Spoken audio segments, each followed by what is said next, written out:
Bonjour à tous, bienvenue dans cette nouvelle vidéo. Aujourd'hui, je vous retrouve pour vous parler de mes différents feutres, marqueurs et feutres à alcool donc que je peux avoir dans ma collection, faire un petit peu les comparatifs, vous dire combien j'en ai et puis l'utilité que je peux en avoir.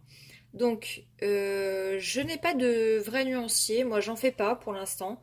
Je sais que pour beaucoup de personnes c'est indispensable. C'est vrai que bon, moi pour l'instant j'en ai pas fait. J'avais commencé avec mes crayons de couleur, mais je n'en ai jamais fait pour mes feutres et pour mes marqueurs. Je devrais peut-être, je vais y songer.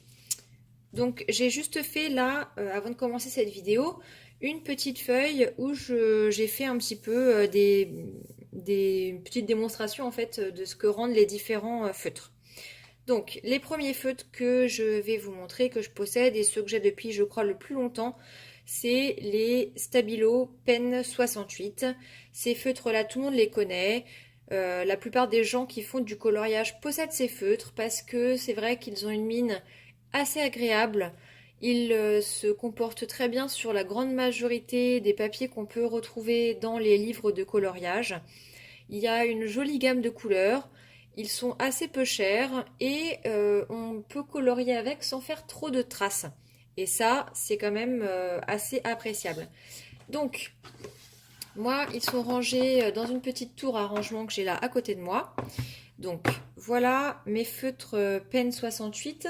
J'ai une autre boîte que j'avais achetée il y a plus longtemps quand j'avais commencé à faire du coloriage. Une boîte comme ça, voilà, où il y a 20 feutres dedans, que du coup je garde en secours et puis quand je pars en week-end et que je peux pas amener tout mon matériel, c'est assez pratique d'avoir cette petite boîte là. Donc sinon là j'ai acheté il y a quelques mois de ça ce lot de Pen 68. Donc il y a 50 feutres et j'ai pas gardé la boîte parce que vraiment j'ai un problème de place. Donc je les ai enlevés de la boîte et je les ai mis dans ma petite tour de rangement. Donc 50 feutres, je précise bien feutres parce qu'il 60 feutres pardon, je précise bien parce qu'il n'y a pas 60 couleurs différentes. En fait, dans la boîte de 60, on a plusieurs fois les mêmes couleurs, les couleurs qui normalement sont les couleurs qu'on utilise le plus souvent. Donc typiquement ce vert là, on l'a deux fois.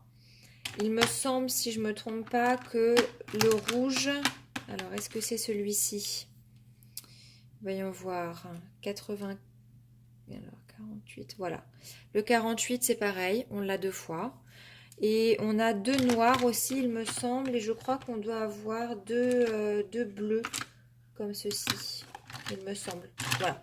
Donc, il y avait ces feutres-là, et il y avait aussi dans la boîte donc de 50 des fluos. Voilà, donc il y en avait 5 ou 6, je crois, comme ça. Celui-ci, un vert fluo, un jaune fluo, il y avait un bleu et je crois que c'est tout. Voilà. Donc, du coup, je vous ai montré un petit peu là les rendus qu'on pouvait avoir, donc avec les fluos et avec les classiques. Donc, c'est vraiment des feutres très sympas qui coûtent pas très cher. Quand on débute le coloriage, franchement, c'est un très bon rapport qualité-prix. Je les conseille vraiment à 100%. Ensuite, d'autres feutres que j'ai depuis assez longtemps, quand j'ai commencé le coloriage, je les ai achetés. Il s'agit des Faber-Castell, les connecteurs pen. Donc eux c'est pareil, je les ai enlevés de leur boîte, je les ai mis dans ma petite tour de rangement. Donc c'est un lot de 60 que j'ai. Et donc connecteur pen tout simplement parce qu'ils s'accrochent entre eux. Voilà, comme ça. C'est pas mal quand, par exemple, quand on fait des coloriages mystères et qu'on choisit les couleurs avant de commencer. Du coup, on peut les assembler comme ça entre elles, ranger le reste de la boîte et ne garder sorti que les stylos, enfin que les feutres et ils vont pas tomber, rouler sous le canapé ou je ne sais quoi. Donc ça, c'est assez pratique. Il y a un choix de couleurs qui est hyper intéressant. Je trouve qu'il y a des couleurs assez originales. Donc on a cette espèce de parme là, un petit peu qui tire un peu sur le gris, qui est très joli. Il y a pas mal de couleurs aussi qui font très terre, très automnal. On a par exemple, vous voyez, ceux-là. Je trouve des kakis, vraiment des couleurs très sympas. Alors ceux-là font un peu plus de traces que les Pen 68. Et surtout, moi, la chose qui m'a marqué quand je les ai achetés, c'est qu'au départ, les mines sont très très dures. Et pour le coup, ils sont pas du tout agréables à travailler au départ quand on les achète. Et ils font beaucoup de traces. Ce qu'il y a, c'est qu'en fait, il faut vraiment les utiliser une première fois, essayer d'attendrir un petit peu la mine. Et après, franchement, ils sont très agréables. Et pour le coup, il y a quand même 60 feutres, donc il y a quand même une jolie gamme de couleurs. Il manque un tout petit peu de couleur dans les tons chers pour faire les peaux claires. Mais sinon, franchement, c'est pareil, c'est un assez bon rapport qualité-prix. Je pense que si vous commencez, les Stabilo Pen 68 et les Faber-Castell Connector Pen, si vous avez ces deux lots-là, vous êtes quand même plutôt bien lotis pour faire pas mal de coloriage.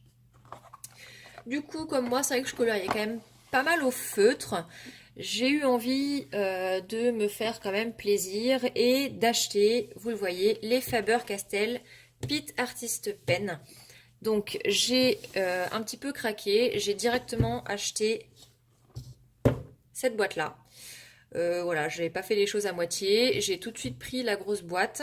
Donc le packaging voilà, est très joli, ça se présente dans une boîte comme ça, vert un petit peu bouteille. Et donc quand on l'ouvre, on a les feutres qui sont juste ici. Voilà, alors je les ai pas classés par couleur, hein. Mais bon, vous m'en voudrez pas, j'espère. Donc c'est une gamme de feutres qui est hyper intéressante, je trouve, parce que encore une fois, on retrouve des couleurs qu'on ne voit pas partout ailleurs. Et on a par exemple toute une gamme de feutres gris avec plein de nuances, avec des gris qui sont plutôt chauds, des gris qui sont plutôt froids.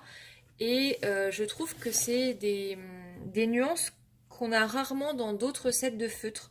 Donc ça, pour le coup, je suis hyper contente de les avoir. Rien que pour ça, c'est vraiment hyper pratique, je trouve. On a aussi pas mal de couleurs pour pas mal de feutres, pardon, pour les couleurs peau. Donc il existe un set qu'on peut acheter assez facilement sur Amazon, des boîtes de 6 avec uniquement des couleurs peau. C'est un set que j'avais acheté moi avant d'acheter cette boîte-ci. Donc j'avais déjà quelques feutres Pitt Artist Pen à l'unité. Donc j'ai une petite trousse comme ça dans laquelle je mets pas mal de choses. Et en l'occurrence, dans cette trousse, j'ai donc mis les feutres de ce set là, où il y a des couleurs justement pour la peau. Alors, c'est un set couleur peau, mais je préciserai set plutôt pour les peaux claires, hein, parce que clairement pour les peaux noires, bon voilà quoi, on n'y est pas vraiment. Feutre noir, comme ça, c'est le basique vraiment, je vous le recommande. Moi c'est celui-ci que je l'utilisais beaucoup avant pour faire les contours noirs de mes coloriages mystères. Je trouvais qu'il fonctionnait pas mal. Et puis ensuite je suis plutôt passée sur d'autres feutres, typiquement le Peppermint qui coûte quand même beaucoup moins cher et qui fonctionne tout aussi bien. Donc voilà, et puis du coup j'ai aussi d'autres couleurs donc qui sont les mêmes que celles qui sont dans la grande boîte mais que j'avais déjà acheté avant, donc que je garde en backup. Donc ces feutres là ils sont hyper agréables à travailler, c'est des mines pinceaux, donc hop, voilà comme ça, et c'est très joli, il y a une bonne pigmentation même sur les couleurs plutôt pastel, par exemple celui-ci qui est le lilas, le 239. Vous voyez, on a quand même une très jolie pigmentation. Ils sont très agréables à utiliser. Donc vraiment, je suis très contente d'avoir ce set de feutres. C'est pas donné du tout, je vous l'accorde. Mais c'est vrai que pour les gens qui aiment bien travailler avec les feutres, c'est vraiment un bonheur d'avoir ces feutres-là sous la main. C'est que du bonheur de colorier avec pour le coup. Donc voilà. Ensuite, quand j'ai commencé à me mettre vraiment au coloriage, j'ai eu une période où je faisais pas mal de mandalas. Et ça m'embêtait un petit peu d'utiliser typiquement les Faber-Castell Pitt pour faire du mandala, ça m'embêtait un petit peu. Donc je suis allée sur Amazon et j'ai acheté ces feutres qui sont les Fine Liner Color Pens de chez Zenacolor. Alors, c'est une boîte de 60 feutres, donc je vous les montre. Hop là, il y a encore le petit... Il manque un noir parce que je l'ai sorti pour mon bullet journal. Donc 60 feutres, que des pointes fines. Donc la boîte se présente comme ceci.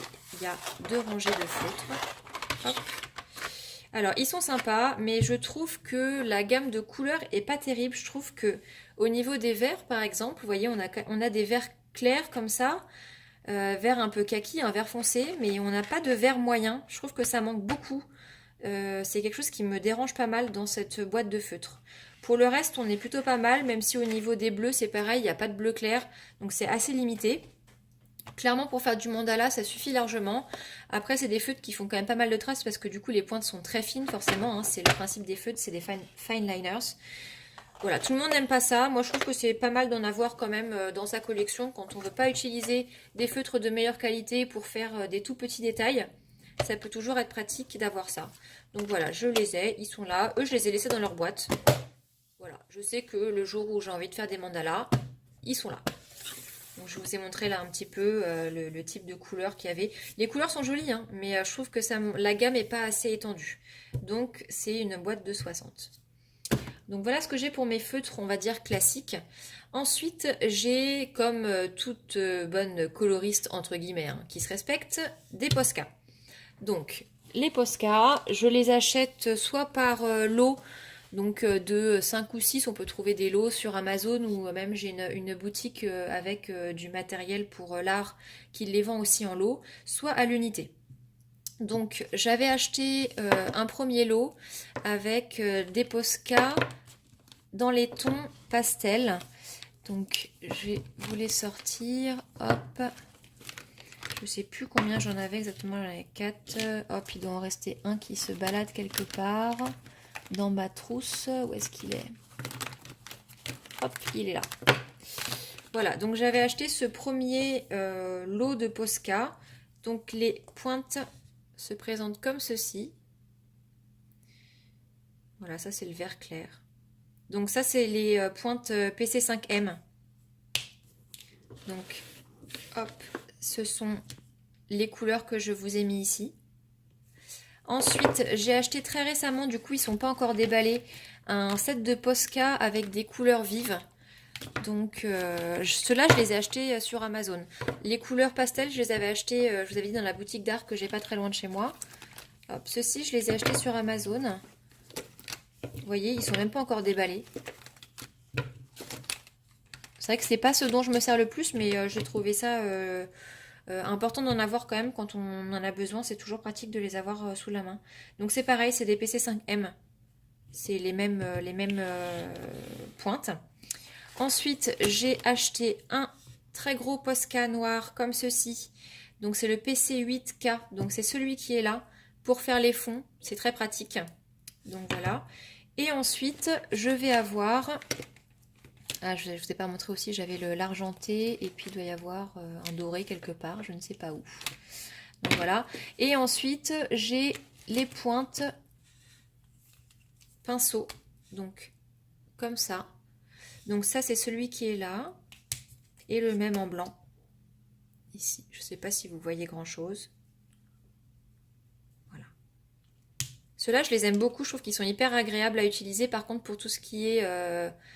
tout petit détail, c'est pas hyper pratique. Mais à l'utilisation, je trouve qu'ils sont hyper doux sur le papier, ils glissent très bien. Donc franchement, je les aime beaucoup. Donc les Posca, voilà, ce que j'ai, moi je les garde dans une trousse, séparée des autres. Et c'est vraiment, je pense, des marqueurs à avoir. C'est de la peinture en fait qu'il y a dedans, donc c'est pratique parce que ça ne traverse pas les feuilles, sauf si on y va comme un barbare évidemment, mais voilà. Donc ça c'était pour les Posca. Ensuite les twin markers, donc c'est des feutres à alcool que moi j'ai acheté à Action, mais je sais qu'on peut en trouver aussi sur internet. Donc qui dit feutre à alcool dit attention parce que ça traverse le papier. Donc là j'ai fait exprès sur cette feuille là, j'ai mis une feuille derrière et vous voyez ça traverse. Donc c'est ceux-là les twin markers. Donc j'en ai pas mal. Je garde tous mes feutres à alcool, toutes marques confondues, dans une grosse boîte comme ça.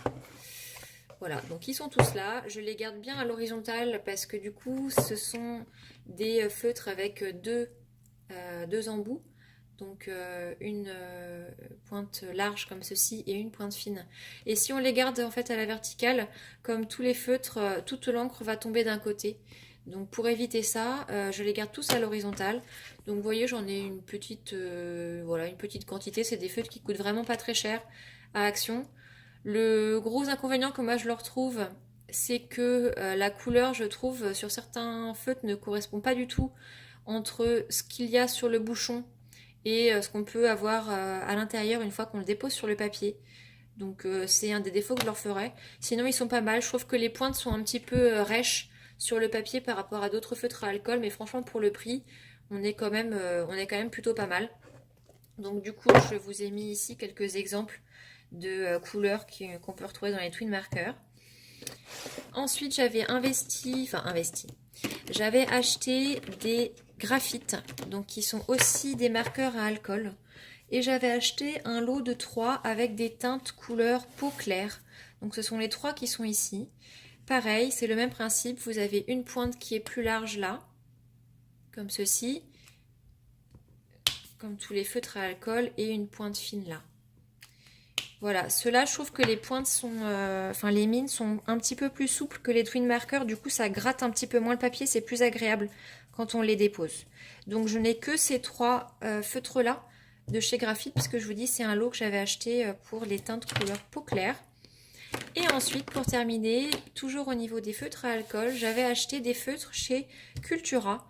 Donc c'était parmi les premiers feutres à alcool que j'avais achetés. Je les avais achetés avant les twin markers parce que j'ai pas d'Action à côté de chez moi. Donc j'étais d'abord allée à Cultura, donc j'avais acheté leur feutre à alcool. Donc c'est pareil, ça se présente de la même façon. Il y a deux mines différentes, une pointe fine, comme ça, et une pointe plus épaisse, comme celle-ci.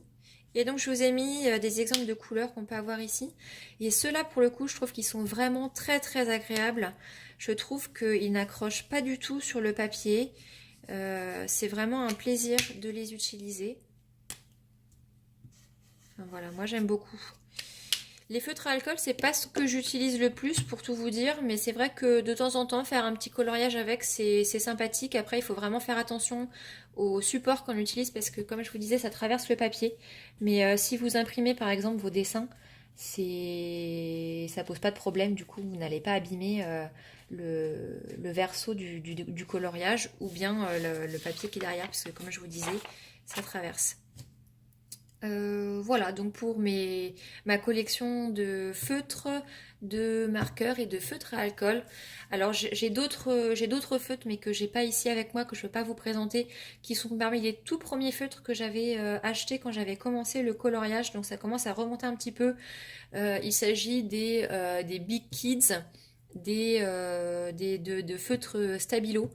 Donc qui sont très bien aussi, hein, mais qui du coup n'ont pas une palette de couleurs très importante. C'est pour ça que je m'étais assez rapidement dirigée vers les feutres que je vous ai présentés ici. Donc n'hésitez pas à me dire si vous voulez voir des coloriages que j'ai pu réaliser avec ces feutres à alcool ou avec les Posca. Mais bon, je pense que vous connaissez. N'hésitez pas à me dire si la vidéo vous a plu, à la liker, à vous abonner à ma chaîne si vous voulez voir d'autres vidéos. Et moi, je vous souhaite une bonne fin de journée. Ciao, ciao!